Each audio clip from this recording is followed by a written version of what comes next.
Welcome back to Matheny Fieldhouse here on the campus of Geneva College. As always, I'm Ben Wiegers, and with me today is one of our student athletes of the week, cross-country runner Karter Reath. Thanks for coming on down. Yeah, thanks for having me. Karter was the top finisher for the men's cross-country team in the PAC championships this past weekend, finished second overall to lead the program to the first ever title in Geneva cross-country history for the men or the women. Correct. And then the women won later on. Super exciting weekend.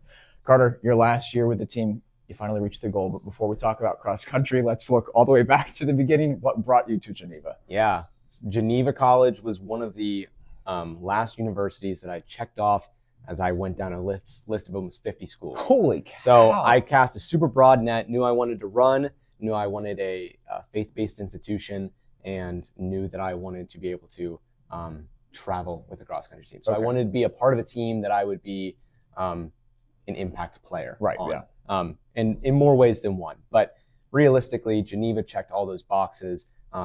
Faith-based, I loved the fact that we had a coach that was eager to talk about his faith, especially with me as an athlete. I didn't have that in high school. So that was a huge game changer for me. And then being able to run and knowing that I could make an impact soon. You know, as a freshman, I wanted to come in and be able to have that kind of an impact, and being part of a program that Coach T was leading with such like a intensity and really wanting to go after championships. I knew that this was the place for me, and got to sit down with some of the professors when I toured for the first time, and it just clicks. People always say that, like, how do you know? You just know. And when I came to Geneva to tour, it was kind of that last nail in the coffin, and it was Geneva from then on out. Did you get to talk to Dr. Ward? Was he one of the Schindel? Oh, actually. Professor Yes, Schindel. Okay. Schindel is the one that kind of sealed the deal. Nice. So, actually, he was one of the first people I talked to on campus too. Which is, I had a great experience with him. So talk about your major here. Yeah. And then what you hope to get into once you graduate. Absolutely. So I am a communications major, studying public relations as my concentration, and I have a minor in marketing. Okay. So I really want to take after school more of a business communication route. That can look really broad, and a lot of people don't really know what the communication major really does, but it's preparing me for pretty much any place that I would want to go. Right now I'm in sales, so I work at a small shoe store in Greencastle, Pennsylvania. About 25 minutes away from my house. ELM Active and ELM Shoes. Nice. And I love being able to work there, and I get to deal mainly now with the running shoes. So it's my bread and butter. I absolutely love it. Perfect. And I'm hoping to go back to them after that, bringing kind of this new understanding of communication concepts and public relations work, along with marketing, to hopefully drive some different campaigns and stuff, and be able to use my communication degree to its fullest in a place that I love working for. Perfect. That sounds awesome. Yeah. Now, let's talk about PACs. Yeah. It was far and away your best finish at the PAC championships since you've been here. What were you thinking about going in? What was your mindset like? Yeah, going in, I think I can say confidently for the first time ever, I went in with 100% excitement. Really? Yes. Okay. So you'd been nervous before? Oh man, I remember freshman year, I had no clue what to expect. Sophomore year, you kind of had one under your belt, but it's still new. You don't know if you're going to be a contender or not. And then last year, my junior year, we really made a crack at trying to get into that top, the first team all PAC. Didn't reach that goal, so I had a bit of a fire under me. Okay. And knowing that this is coming to the close of my cross country career, I just wanted to lay it all out there. I had family there. I had pretty much the entire track team there, which was super encouraging. And along with some friends I made along the way, some alumni. And so I was just thrilled to be there. I wanted to run fast. One of the things we've been focusing on this year in particular is how to race well when we don't necessarily feel our best. Because it's hard to get to the end of such a long season. We're training all summer, come onto campus, and we start doing these major workouts. And Coach T is letting us have it. I mean, he gives us these hard workouts. And I would argue that we do more difficult workouts than anyone else in the PAC. Okay. So when we come to race day, we aren't always feeling our freshest. What Geneva College does very, very well is that we can succeed and obviously claim victory even when we don't feel our best. So the first few miles, I really felt like I was hanging on. Dragging a little bit. Yeah, just dragging a little bit. I think I was back in 7th to 10th place. It was just a sea of Grove City and Geneva. We absolutely loved that, though. Yeah, right, sure. But I think that when I knew the race was sealed, we were coming into about mile 2, and I was hanging out with Tommy Corbin and working my way up on Eli, and just feeling that encouragement of when I caught their shoulder, just, hey, we need to go. Yeah. And to feel that response from my teammates, and we just start charging up.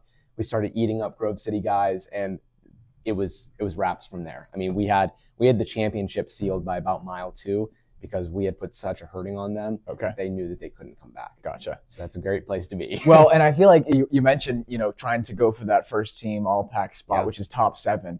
And you passed a number of runners there in the last half mile, it felt like specifically. Yeah. So after mile 4, we have 1 mile to go. Okay. I was cruising with Matt Otto and Ethan Herring, and we were in this tight pack, and we had about 3 guys ahead of us, 2 from W&J and one more Grove guy to get past.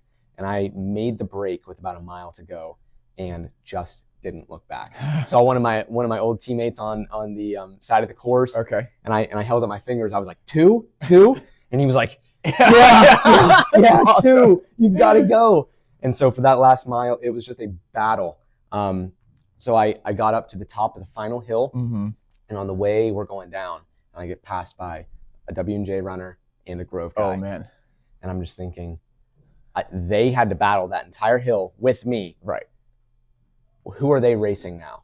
They're racing each other. Yeah. So I sat right behind them. We come out of the woods, and then the video that's made its rounds is me pulling out in the lane 2, and and you just came right around the left side there, yeah. Just gunning after those guys, and they were so preoccupied with who was going to go 2-3 out of them, they didn't even consider me, and I went ahead and got that second place finish. It was my favorite finish of a cross country race ever.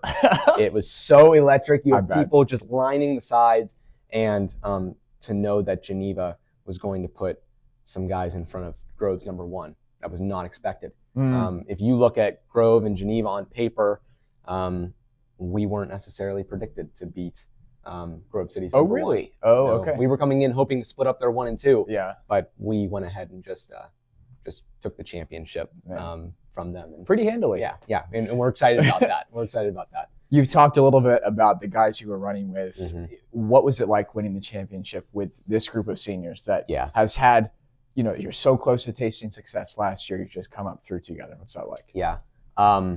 It was remarkable. I mean, to finish my race and to be able to turn around and see so many black jerseys start running. I bet. Yeah. That was such a impactful experience. We have 6 seniors this year.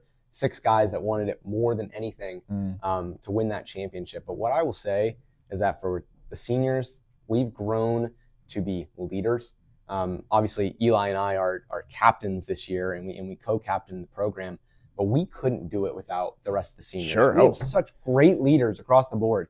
And whether we're finishing 2nd in the pack, or if you're finishing 6th to 10th on the team, there's still such great leadership all across the board. And to know that I got to go and win this championship with those guys, it made it that much sweeter. I mean, to go back to the tent and to just sit there having the trophy in our hand, our pack hats and shirts, and just to look around, after doing this for 4 years, to finally bring home that trophy, it was otherworldly. I mean, I felt like I was on cloud 9. I'm serious. I was talking to T the day after, so it would have been Monday, and he said I woke up on Sunday morning and just had to check the results again. He said I didn't feel like it was real. Yeah. And we all felt that because we've been working for this goal for so long, and to be able to take that group of guys and to finally get what we deserved, it just felt great. Super, super special. It was. I can't imagine what that would feel like. Yeah. I'm super excited for you guys. That's all we have for you today. Thanks Awesome. for joining us. Yeah. Again, I'm Ben Wiegers here with Student Athlete of the Week, Karter Reath. And until next time, storm on.